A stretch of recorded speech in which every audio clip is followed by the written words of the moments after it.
Tell me a scary Appalachian Mountain story. I'll go first. This one was sent to me by a follower who moved to the Blue Ridge Mountains, which is located in the Appalachian Mountains, when they were 12 years old. The house was around 60 years old, and her parents had done some renovations to it. They had turned the daylight basement into a master suite, so she got the original master bedroom upstairs. From the moment she moved in, she started seeing figures moving out of the corner of her eye, but whenever she'd look, nothing was ever there. She started having really weird dreams. Her closet door would open and close without any explanation in her bedroom, even though they had like that super thick shag carpet. So the doors were really hard to open and close, like you actually had to use force. Like there was no chance that these doors were opening or closing due to a draft. So one day after she had been living there for around a year, she was out exploring the woods behind the house. It was a very rural area, and I already know y'all are gonna give me hell for the way that I say rural in the comments, but I'm from Appalachia. What do you expect? So she knew there were no neighbors around, but as she was exploring in the woods, she came across this old abandoned cabin. She immediately got really bad anxiety about this and left. Well, that night she had vivid dreams that she was walking alone in the woods again, and she came across that same cabin. But in her dream, there was a light on in the cabin window, so she went inside. The second she walked through the door in her dream, the door behind her disappeared, leaving her trapped inside, so she was trying to escape. As she's trying to find an exit, she comes across a room that is just on fire. And in this room, there's an old lady surrounded by decaying bodies. This old lady pointed at her and accused her of starting the fire. This lady told her if she caught her, she was going to unalive her. The rest of the dream, she was just running around trying to find a way out until she finally found a window to climb out of. The second she escaped, she woke up, but when she woke up, she couldn't move her body at all. But she could hear footsteps around her bed, and someone sat next to her feet on her mattress. Not to get off topic, but I've had that happen to me so many times. Please tell me I'm not alone. There's been so many nights in my life where I've felt somebody sit down at the foot of my bed when I know good and well that nobody's there. There's been other times that I've felt something crawling up my bed. I don't know. Anyway, she just kept trying to move, and she was finally able to roll over and turn the light on. But next to her bed was this dark figure. She said it looked like she was staring directly into a black hole. It swallowed all the other darkness in the room. She could see that it had red, bloodshot eyes, and it was just smiling at her. Ugh, that's so creepy. She started screaming like I think any of us would, and she woke everybody up in the house. She never saw that old lady from her dreams again, or that black figure, but she said the paranormal activity in the house ramped up after that and lasted for years. She'd feel hands grabbing her feet from under the furniture on a regular basis. Things would go missing and then reappear again in weird places.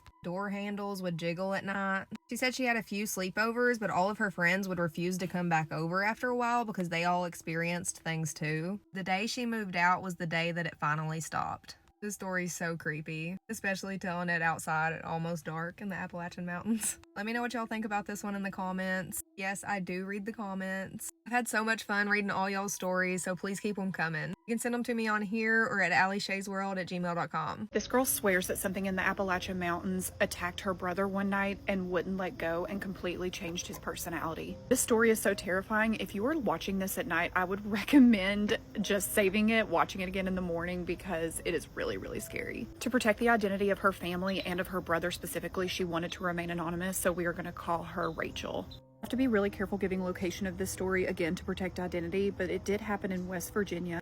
Rachel said she lived in a very rural area of West Virginia with her mom, her dad, and her brother. She came from a loving family. Her and her brother were straight A students, always did really well in school, but her brother, and we'll call him Mason, in high school started to kind of get tied up with the wrong crowd. And this group of friends, she said, wasn't like the popular kids in school. It wasn't like they were out partying at house parties and stuff. It was a very smaller group of kids, and they were kind of loners. And what they enjoyed doing was going out into the woods, kind of finding some old abandoned homes, having a few beers. She said she didn't really know what they were doing out there in the woods, but that they would go out, and usually he came home smelling like campfire, like smoky. The more he hung out with this group of kids, the more he became isolated, and his parents kind of started to get a little concerned. She said the night that changed everything, though, is whenever he told his parents he was going out to hang out with his friends in the woods. He didn't come home until super late. She said she was laying on the couch watching a movie when he came in the door, and she said that his clothes were ripped. She said he had some scratches on his face, but his whole demeanor was just like this very flat affect. Said she immediately got off the couch and was like, "Mason, what is going on? Like, why are you all scratched up?" And he just looked at her and he was like, nothing happened to me. She said, "No, Mason, clearly something has happened to you. I'm going to go wake up mom and dad because what is going on?" She said he has never ever been violent towards her, but he grabbed her by the arms and sat her down on the couch and was like, do not wake them up. Next morning, he wouldn't come out of his room. He refused to go to school. His parents were very concerned and again asking him, Mason, what happened to you last night? Like, why are you all bruised up? Why do you have all these scratches? Why are your clothes torn? They called the families of the boys that were his friends, and all of the families were like, no, our sons didn't go out last night. They were all home. So Mason was never even with anyone. He went out into these woods alone, apparently. Rachel said as time went on, his behavior just became worse and worse.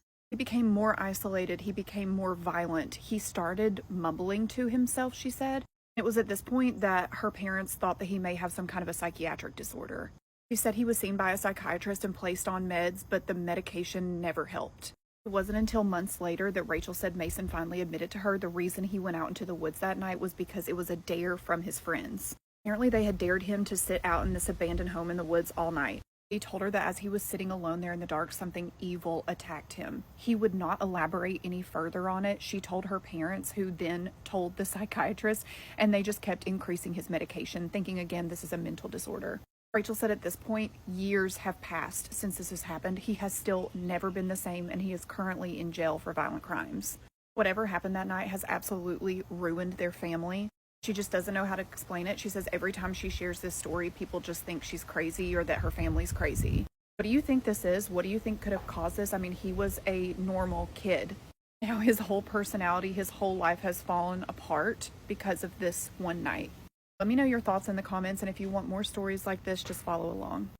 So I'm sure by now everybody's seen that TikTok of the woman going around talking about her stories of working in the Appalachian Mountains as a healthcare provider. So I figured I'd tell my scary story about the time I went to the Enchanted Forest. So me and about 4 of my friends decided to go. We wanted to just do something kind of scary, just to kind of go. It was like mid-August. Wasn't even spooky season yet. And we went to the Enchanted Forest in Pasadena. It's like a hiking trail people go on. Never been there before, but we went pretty late at night. I think it was like 11 o'clock at night. And we had to park kind of away just to kind of walk all the way up. And as soon as we walk up, you see these gates that look like a cemetery gate. The main reason that we went was because there was a story about a very wealthy family that had a home that was built there that burned down to the ground, and all that was remaining was their brick steps that led up to the house. So we start walking up into the Enchanted Forest, hiking trail, whatever it is, and we come upon the burnt house. No house there, just, the steps that used to be there. So we decided to kind of like continue to go up the trail, and we see a couple walking down. They had a backpack on, hats on. They were looking down, didn't look at us the whole time. They just were kind of like looking down. We didn't think anything of it because, again, this is a hiking trail. Like, is it weird for people to hike at night? Probably not, but I mean, we're there, so not that be that weird, All of a sudden, from the corner of my eye, in the left direction of me, I see a person. Don't know if it was a man or a woman, with white pants, black shoes, and a white coat, long sleeve, all the way up to the neck, wearing a hat, a white pointy hat with the eyes cut out. The thing that made it even scarier was the fact that I'm looking this way and they're just walking straight, but their head is turned watching me, and they're walking into the trees, and I see them disappear into the trees. Now I'm with, I think, 4 of my guy friends. I'm the only girl because one of them had dropped his girlfriend off. She didn't want to go. She was freaked out. She was like, I don't want to go there. Now I see why. So I luckily had a flashlight. I was the only one that had a flashlight, and I shined my flashlight in the direction, and I could clearly see what they were wearing. And in my head, I thought, what the hell's going on? Like, first of all, we're here late at night. We're the only ones here. There's people that just left the trail, and there's somebody dressed like the Ku Klux Klan. So my friends tell me, just keep walking up the trail. We'll try to find another way to get out, and we'll go back to the car. So we walk up to the top of the hill. We find an abandoned bunker that has graffiti all over it, has swastikas on it. There's nothing up there. There's no way that we could go any other way but up. There's no other trails. There's no other ways leading out of the forest, hiking trail, whatever this is. So we knew we had to walk back down the trail. Like, we knew we had to walk back down the trail. There was no other way of getting back down. As we're walking down the trail, in the direction of the trail that we're walking down, there's now 2 people standing there. Same dress, white coat, white pants, hooded hat with the eyes cut out. At that point, my friends are like kind of pissed. They don't think that this is funny anymore, obviously. So one of them kind of mouths off to them and tells them something to kind of scare them away. I point my flashlight down and they each separate, walking the opposite direction into the forest, into the woods. So my 2 friends walk in front of me, I'm in the middle, and the other 2 are behind me, and they're like, just walk to the car, walk as fast as you can. We need to go, we need to leave. As we're making it towards the exit, we see the gates again, the gates that look like a cemetery gate, right? As we see the gate, we can hear singing like from far, like you can't make out what they're singing, you can't make out what they're saying, but you know it's not talking, it's singing. You can clearly hear it in the distance. So we all turn around, and at the very top of the hill, there's another hill behind it, and you can see about 7 to 10 people carrying torches or carrying a lantern. It was some kind of a flame coming from either a torch or from a lantern. And they're carrying this, and you can see them in a line walking down the hill very slowly, singing.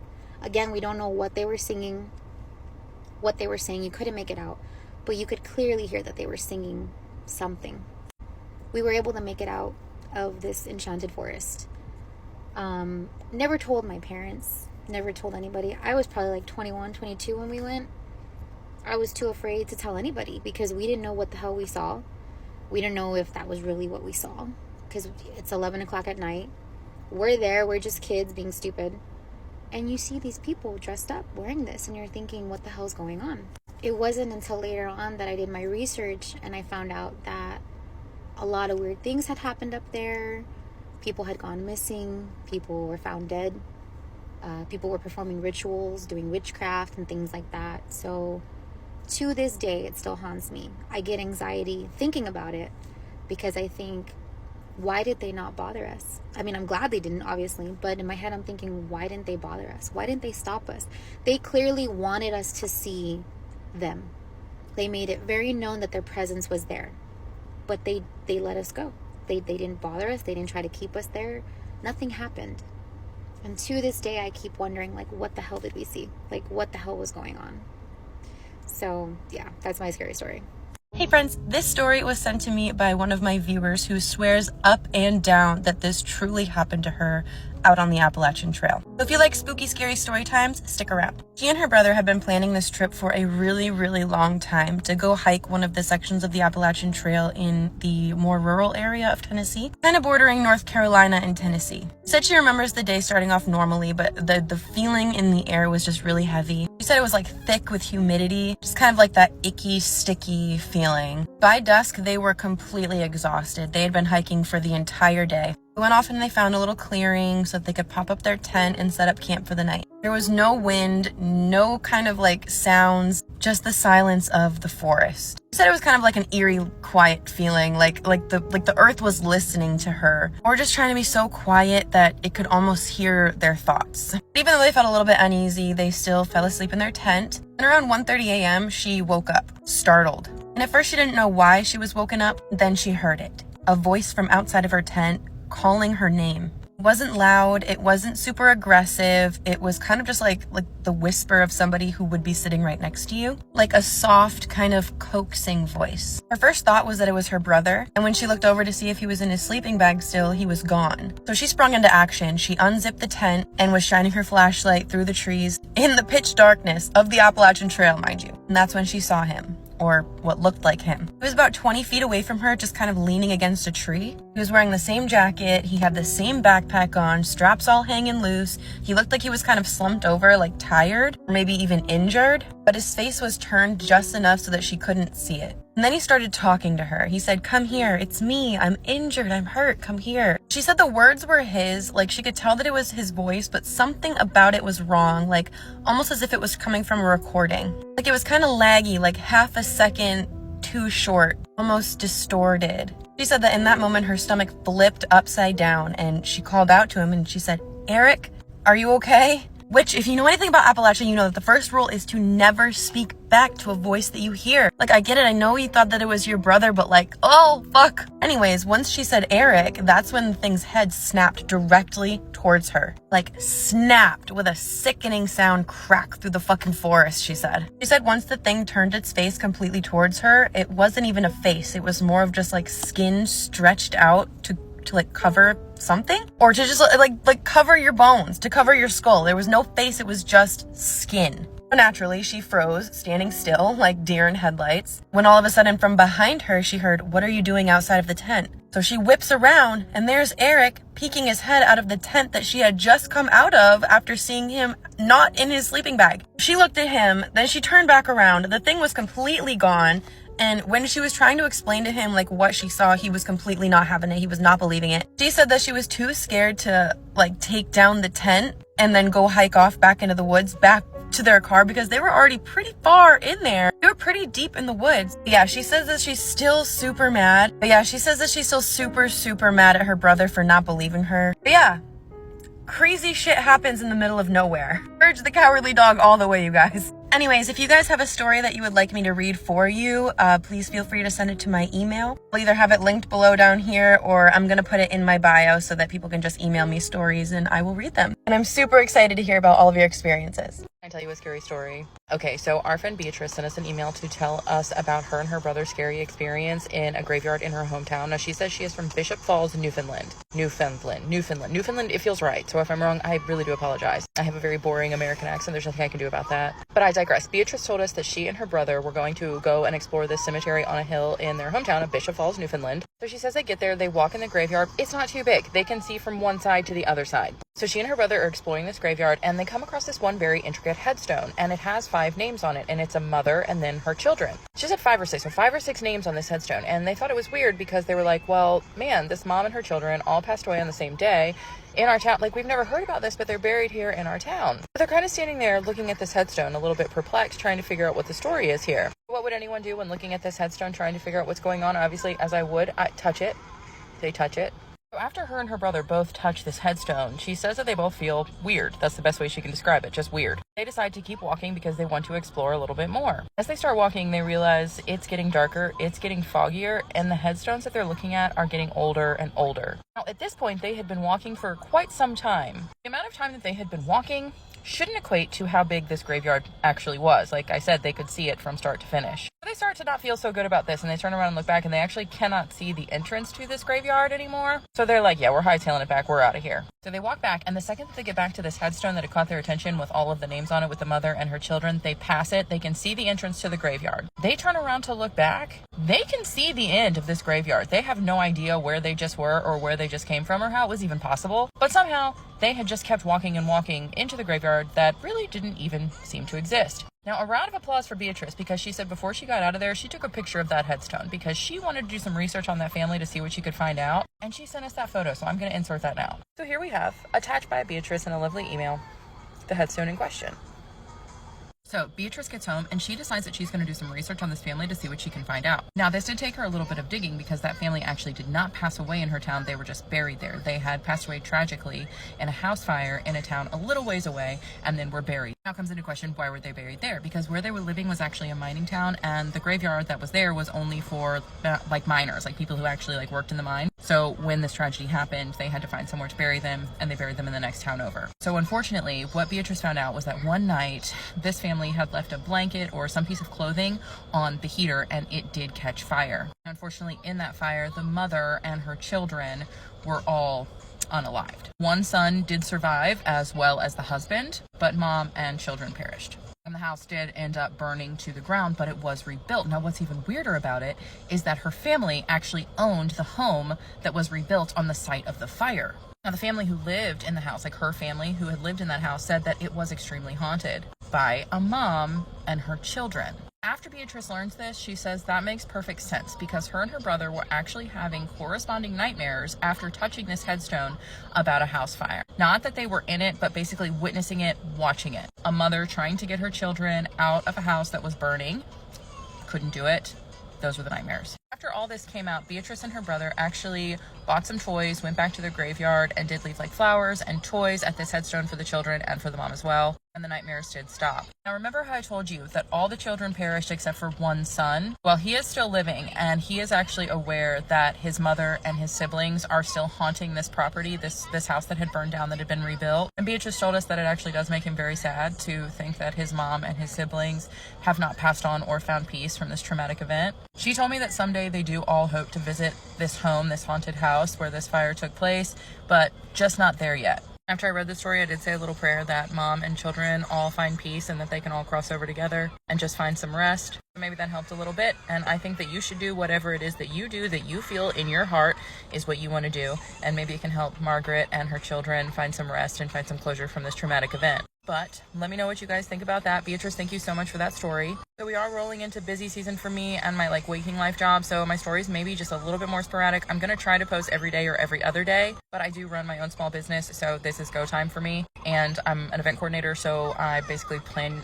weddings and coordinate weddings. And when I work with a couple, I really like to put all of my energy into them and just loving on them and making sure that they have the most wonderful day. I still love doing this. It's like my outlet. It's like my little stress relief. So I'm gonna try to do every day or every other day for a story. But I haven't forgotten about you. Everything is totally fine. If you don't see me for a day or 2 days, I'm just working, because I'm very lucky because I actually do really love what I do.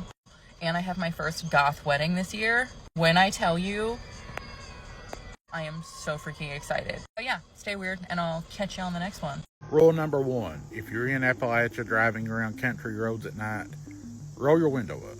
Don't be like this person. Despite its natural beauty, there are demons in Appalachia. They may appear in the form of ghosts, skinwalkers, mimics, or in this case, maybe they're just pure evil form. Watch this video. This was taken in Appalachia at night, and this thing was right outside this person's window. Is it a hoax? Maybe, but let me know in the comments what you think. Check this out.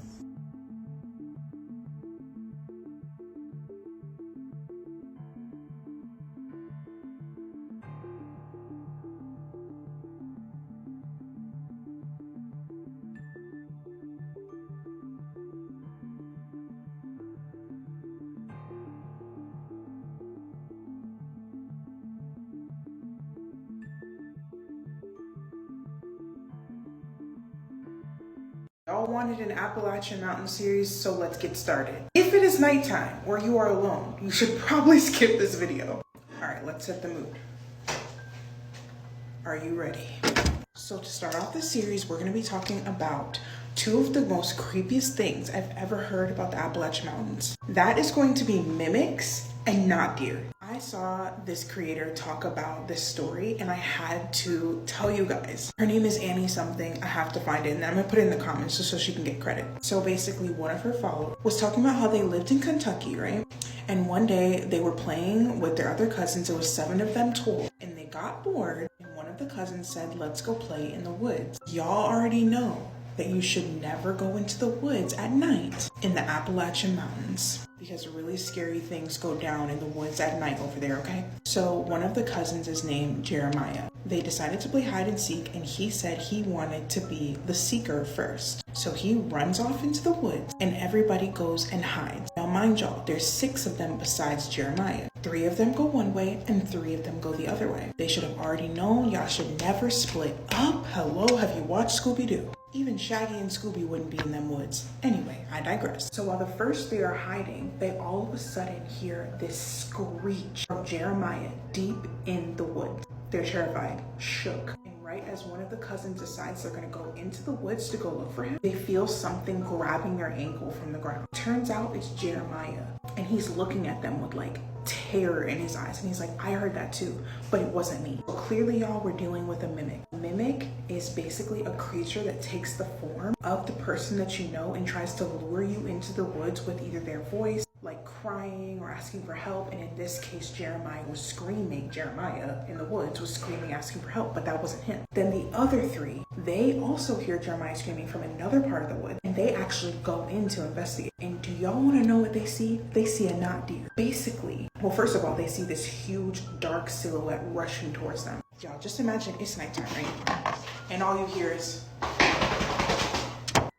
low-key, I'm freaking myself out. Okay, so they hear that, they're booking it, bro. They run away and they end up meeting back up with the cousins. So now it's all the cousins back together again. And what they see is a knot deer. Now this is when they see the knot. And a knot deer is basically a deer that presents itself as that animal, but you find out as the closer you get to the deer that it's not actually a deer. It's a demon. So basically the deer is like turned around but facing them like this, and then it stands up on its hind legs and like skin starts falling from it. Once they see that, y'all, they are booking it out of the woods back home. They tell their parents about it, and the parents are like, y'all shouldn't even been in those woods in the first place. Y'all know the rules of the Appalachian Mountains. If y'all want another video on the rules of the mountains, let me know, because that's creepy too. Overall, when I heard the story, I was like, see, this is why you're never gonna catch me there, because I fully believe that those are literally demons / familiar spirits that are trying to get you. Me personally, I feel like the mimics are creepier than not deer. Like imagine being in the woods and you hear knocking on the door like, hey baby, it's mom, open the door. And then you get a call and your mom is like, oh honey, I'm running late. I'm not gonna be there for another 15, 20 minutes. And you keep hearing, honey, open the door, it's mom. See, that is the shenanigans of a mimic. And I'm so good. I'm okay. Thank you. Y'all, it's tea, okay? It's tea. As always, guys, make sure you like and follow and comment down below how many times you pooped yourself during this video. Bye.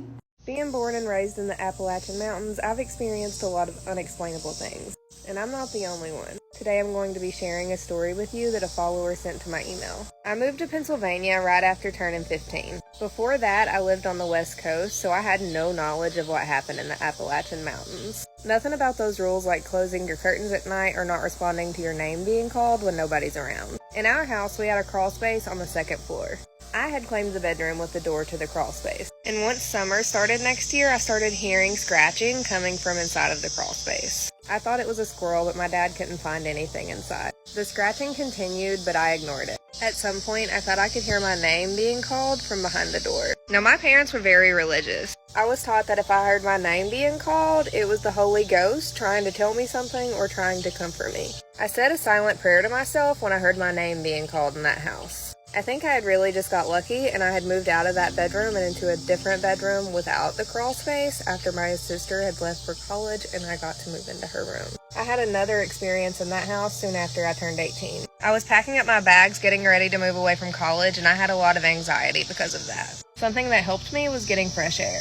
It was already nighttime, but I stepped out on the back porch to get some fresh air. The moon was really bright that night, and I could see most of the yard very well. It was a large yard, roughly 6 acres, with a creek and a wooded area to one side, a hill and a wooded area on the opposite side of the creek, and behind a small pond in the back of the yard was the road. I knew this area had animals that were out and about, especially late at night, so I took a look around to see if I could spot a fox or a deer. At the road, I could see what looked like 2 glowing eyes attached to some figure. It looked like a deer, but it was staring at me, and the porch light was on, so it was very clearly lit. I thought it was kind of cool until it started getting closer. The yard was massive, and there was a rough 3 to 4 acres of land between the road and the house. This thing was moving fast and moving very intently. It got over the guardrail and was making a straight line towards me.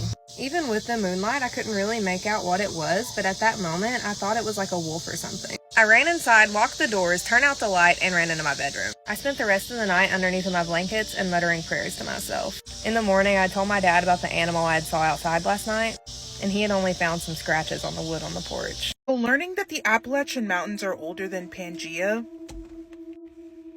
I don't think I was ready for that information. Because y'all know I have a weird like love-hate relationship with learning facts about the Appalachian Mountains and the unspoken rules. I mean, honestly, rule number 1 is just don't go to the Appalachian Mountains. But like the whole, once you enter the Appalachian Mountains, you are in a different realm. If you hear something, don't interact. If you hear something far away from you, that means it's right next to you. If you hear something right next to you, that means it's far away. If you hear your name being called from the woods, which apparently is a very common occurrence, don't talk to it. The knot deer, have you heard of the knot deer? It's basically, okay, you're driving down like those dark Those dark roads with like no street lights is just wood, shrubs around you. You're freaking alone, right? And then you see a deer, and multiple people have seen the not deer and have described it the exact same. So basically it looks like a deer, but the closer you get to it, it's not a deer anymore. And it starts like, and like go, cry. So it starts like shape shifting, and then it like turns into this like Slender Man type looking thing, and the limbs start to kind of like, what's that called? Dissertate? I don't know what you call that, but it's not a deer. And if you think that's scary, let's talk about mimic. I think mimics are familiar spirits. I think okay, have y'all seen, oh my gosh, I'm getting excited. Have y'all seen the movie or the show From, where like they're lost in that time loop, and where they are, the demons or like the monsters or creatures that lurk in the woods around them take the form of the people that have died, and like they watch them and study them. I think that's what mimics are. Did you guys see that story from that girl that lives in the Appalachian Mountains? And one day she got a text. Well, okay. One day she's waiting on her mom to get home. She's by herself. It's at night. She has her blinds closed and everything. She's doing all the rules. She hears a knock on the door, and it's like, she basically it's the mom, right? And the mom's like, honey, let me in because I left my key, like, just let me in. And then she's going to open the door and she gets a text and it says mom. And then she's like, honey, I'm running late. 15 minutes. I'll be there in 15 minutes. And at this point, the knocking is getting louder and louder. And then the thing is like, honey, let me in. And it's just getting louder and louder. Oh my God, y'all. I'm telling you right now, I'm never going to the Appalachian Mountains. And then that's not even getting into the theory of the feral people, the people that live up in the mountains and like kidnap people and eat them. Anyway, that's it. I just want to come on here, scare you a little bit, and log off. An email for tonight's true scary story about a house in the Appalachian Mountains, and it is, let me just tell you, do not watch this at night. By the way, happy Easter. Yes, I love you guys this much. I am telling you a true scary story on Easter. I really need you guys to protect yourself before and after my videos, because I'm starting to get messages from people saying that after they're watching my stories, they are either getting sleep paralysis or crazy things are happening to them. So please, when I tell you to protect yourself, I really truly mean that. But tonight's submitter's name is Tangina, and she did say that I could tag her, so she will be tagged in the description if you have any questions, comments, or suggestions, and she does want suggestions. All of these stories take place at her cousin's house in West Virginia, where her aunt, her grandmother, and her cousin all live in one house together. It says that these stories take place in chronological order, and they only get scarier as they go on, and she is not lying about that. The first story takes place in 2018 when her grandmother was upstairs in her bed sleeping. Now, her aunt and her grandmother sleep in the same bedroom because her grandmother is elderly and needs help throughout the night. Her aunt was downstairs in the kitchen cleaning up, getting ready for bed, when before she could even get up there, she hears this loud bang! So of course she gets super worried and she runs upstairs because it's coming from her bedroom that she shares with her mom. So she gets up there and her mom is holding her head in pain, and she asks what happened, and she says that some invisible force that she could not see took her head and smashed it against the wall. This terrified her grandmother so much that she is absolutely terrified to be alone. She refuses to be alone. Also, because of this incident, and also because she's elderly and she can't really walk down the stairs, she decided that she was going to remove her room downstairs because she did not want to be in that room anymore. And Gina said that even if her grandmother to this day is left alone for a second, she starts to panic. Poor lady, I feel so bad. The next incident takes place in 2020 during the pandemic. At this time, her younger sister and her younger brother were staying at her aunt's place because her parents were out of the country. At the time, all three of her older cousins that lived in the house or were at the house all worked, and her younger cousin, which was the same age as her younger brother, didn't have school because of the pandemic. Her aunt and grandmother were also home too, especially because her grandmother wasn't able to go up the stairs anymore due to old age. Because it was COVID and there was nothing to do, her aunt decides that she's going to take her cousin and her little brother out for a walk. Meanwhile, the eldest cousin and his wife went to go pick up the older cousin, which is the eldest cousin's little brother, from work. So at this point, the only people in the house are her little sister and her grandmother, but her little sister doesn't know that those are the only people in the house. She thinks that the cousins are still in the home. She went upstairs to go look for them. She checks all the room and nobody is there, but then she went to go to the oldest cousin's, who was at work room, and she gets there and she sees him. He's sitting in front of the TV, sitting at the bed, just staring at the TV, and the only light in the room was reflected off of the TV, shining onto him, and he's just staring at the TV. It was completely dark in the room, and her sister couldn't see his face clearly, just like a dark shadow sitting in the room. And also, remember, this cousin is at work. Then all of a sudden she hears him say, "Come here." And she's like, "No, what do you want?" And he says, come inside my room. At this point, she starts to get a bad feeling and she's like, I'm not going in there. So she's like, I'm gonna go downstairs and go see where my family is. So she goes downstairs and she goes to open the front door. When she checked, she saw Tangina, her eldest cousin, her cousin's wife, and then the cousin that she had just seen up in the room coming out of the car. This terrified her. She was in absolute shock. She was a mess because she told them, she's like, I just saw him upstairs and he was telling me to come inside of his room. So she goes up to the cousin that she had just seen upstairs and she says, like, listen, this is what just happened. I just saw you in your room and you were telling me to come sit next to you. And he was like, I have not been here since this morning. I've been at work. Being a tiny little girl like that and experiencing that, I would be petrified. So a couple of years later, her cousin was actually going through a rough period. He would often go and smoke in the woods. And remember, he lives in the Appalachian Mountains, so it's very forest dense. He would also drink a lot during this time. Now, it was late at night and her cousin and his wife, the same cousin who's drinking a lot's older brother and his wife are sleeping in their room together. They always lock their door before they go to sleep, but her cousin's wife wakes up at 3 a.m. in the morning and she sees something. She sees somebody walking in circles around her bed. She could barely see anything because it was so dark and the only light was coming from the Wi-Fi router, but what she did notice is that whatever this was looked exactly like her husband's little brother, the cousin who was drinking a lot in the woods and smoking. He had long hair at this time and she saw that it was covering his face and he was shaking his head back and forth, and he was walking from the foot of the bed back, from the foot of the bed back. He just kept doing this. She was absolutely terrified. So she tried waking her husband up. He would not wake up. So she starts taking her nails and she's digging them into his skin. He finally wakes up. So she tells him, your little brother was just in our room. And he's like, that's impossible. We always lock the door. And he gets up and he goes and looks and the door is in fact locked. So he just tells her, listen, we'll talk about this in the morning. So they get up the next morning and they go downstairs and they ask the younger brother, listen, were you in our room last night? And he's like, no, I wasn't even home last night. They believe that something followed him back from the woods. And also they believe in their religion that if you get intoxicated, you are more susceptible to these types of things. And that's why they don't do that. He is the only one in the family who does this, who smokes or drinks out of the entire family. They've had 2 experiences of seeing shadow people that look exactly like him that were not him. So they want to know what you guys think this is. So a little while later, her eldest cousin is coming home from work and he's coming home from work late. It's around 3 a.m. and he's absolutely starving. So he goes downstairs in the basement to get food because they kept fridges down in the basement. There was like 2 of them because there were so many people in the house. He's a tall guy. So he was hunched over looking into the fridge when all of a sudden he feels like somebody is watching him. He just gets this overwhelming feeling of just dread.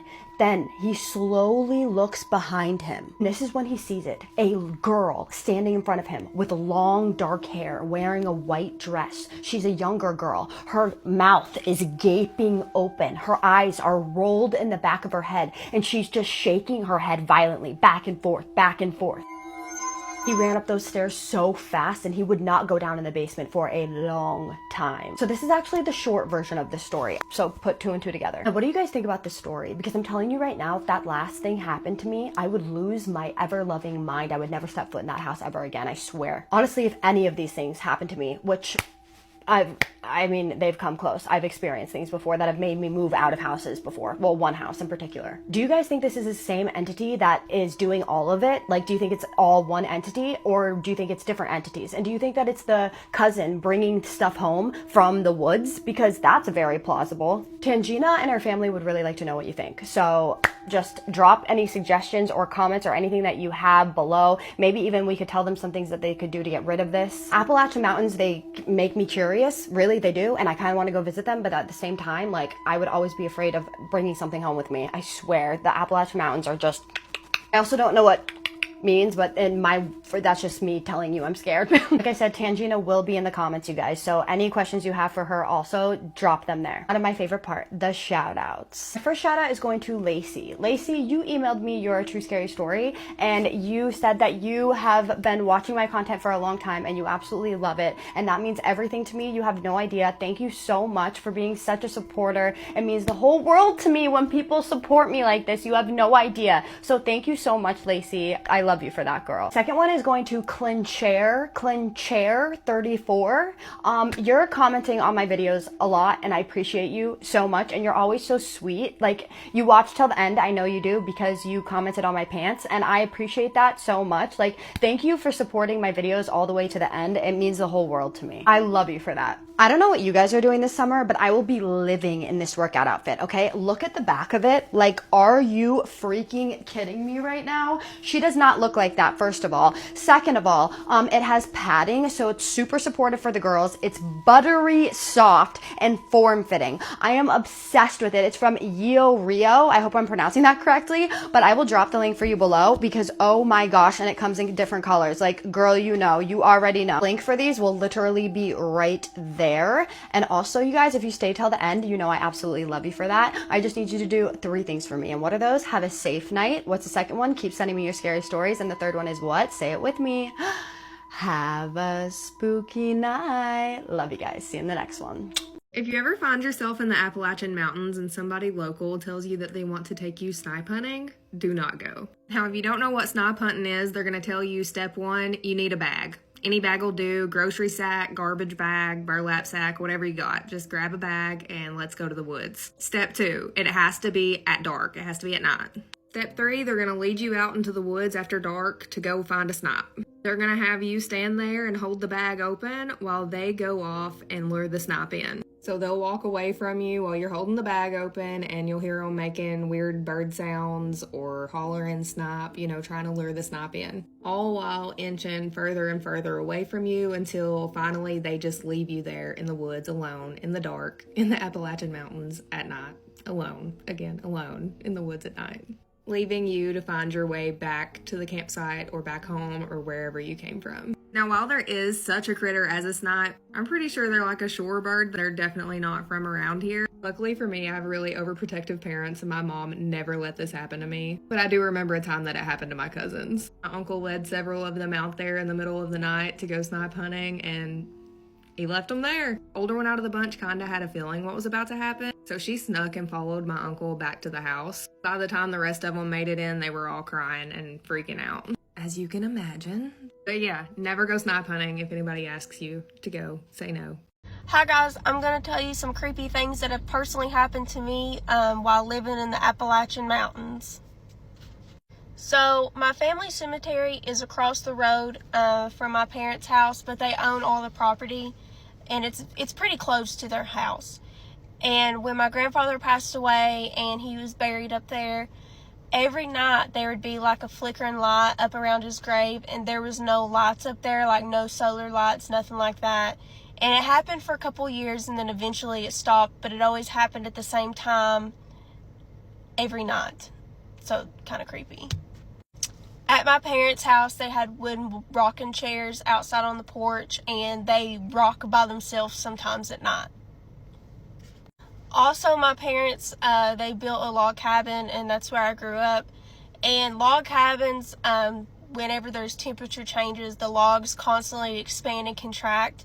So we're assuming this is what it was, but one night, it was late at night, and we was all asleep, and there's just constant, like, thumping outside of the house. Like, it was so loud, it was deafening, and it was probably one of the scariest things, because we honestly have no idea what it was, but I couldn't even describe the sound because it was so creepy.